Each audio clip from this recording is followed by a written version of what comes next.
Hello, welcome to my poster. My name is Sofia Chelpon. I'm going to be talking about the work we've been doing on developing the tropospheric transit time spectrum based on in situ trace gas measurements. The groundwork for this specific methodology was laid by Lua et al. 2018, and that builds on a long history of age of air methodology in the stratosphere. We calculate a UT fraction for each trace gas, which is the mixing ratio in the UT divided by that in the BL. For a single trace gas I, this is defined by the following relationship. The UT fraction is related to the transport time from the boundary layer to the UT and the species lifetime. This is the relationship for a group of trace gases like we use in this study. Each sampled UT air mass is a mixture of different parcels. The Green's function, g of t, is used to disentangle that UT sampled air mass and to get information about everything that contributed to it. Using lifetime and mixing ratios at two levels, the UT and the BL, we can infer information about transit time. The transit time spectrum, or TTS, describes the relative contributions of different paths to the sampled UT. The resulting spectrum helps us identify the most significant transport paths to that sampled air mass. While Luo et al. 2018 demonstrated the feasibility of the method, there's still a lot of uncertainty left to unpack with regards to the assumptions made. The goal of current work is to quantify uncertainties associated with these assumptions. Data used in the study is from the contrast campaign.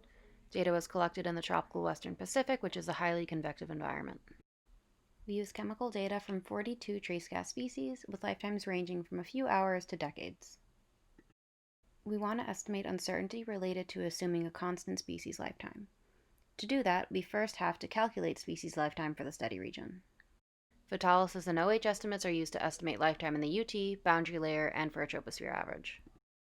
It's really important to see how these lifetime changes for different conditions impact our TTS results, because as you can see, some species have really large differences in lifetime at different altitudes. A TTS is calculated using each of the three lifetime definitions to demonstrate the spread caused by this assumption. The highest R-squareds are obtained using boundary layer and troposphere average lifetimes. Mean and mode transit times change threefold with a change in lifetime estimate. It's clear that the approximation of constant lifetime has a big impact on the transit time estimates. Next, we evaluate the assumption of the BL source region contributing to the sampled UT. The box shows the study area, and while surface distributions vary species to species, as you can see, the distribution of bromoform is not homogeneous. There's a strong hemispheric gradient. The gradient matches up pretty well with the warm pool area. We know that convection is enhanced in the lowest latitudes, and with convection comes vertical transport. This suggests that there might be unequal contributions to the UT from lower latitudes as opposed to the entire study region. To evaluate the uncertainty that this might introduce, we split the study area into a northern and southern region. We produce a TTS using each of the two BL samples. While mean and mode transit times do change slightly, the peak in the TTS doesn't move much. Therefore, uncertainty related to lifetime remains the primary uncertainty for using this method. Lastly, we examine the variability in transit times in the study area. This will also help us determine if the campaign average TTS estimates are representative of the study area as a whole. So, a TTS is produced for each of these 144 UT samples. In these figures, each curve is the mu-star-tau relationship for each UT sample.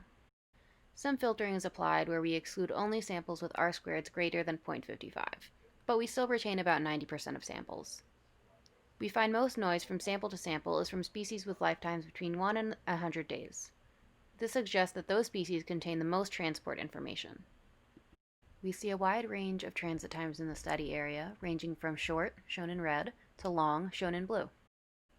Here, the range of means and modes are visualized in a box plot. The red and blue triangles are from long and short transit time examples.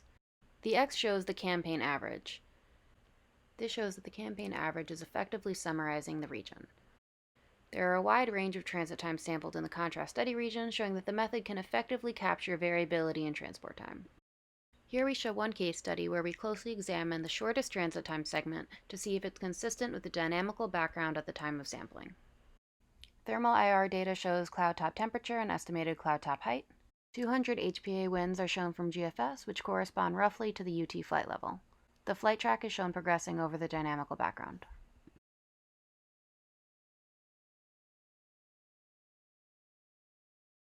What this case study shows is that the sample with the shortest transit time is consistent with fresh convective transport downstream of strong 200 HPA winds blowing from large-scale deep convection south of the equator, around the Solomon Islands. This lends to the skill of the method to identify a range of transport conditions. However, this also contributes to uncertainty of the BL source region, as the dynamical background suggests that input from the BL is coming from outside our study region.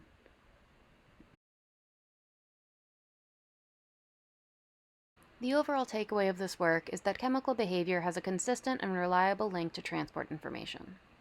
The work done in the study has significantly improved our understanding of how to estimate transit times in the troposphere using chemical measurements, and we have successfully quantified the related uncertainties. Additional work is needed to fully assess the impacts of the uncertainties, and that will be the subject of later work. We hope to soon utilize models and other field campaigns to continue our study. More information can also be found at Warren Smith's poster, A9.3. He uses trajectory models and the TTS in the same study region. I also want to thank all co-authors and funders who contributed to this work. Thanks so much for listening, and please reach out if you'd like to discuss any of this work further.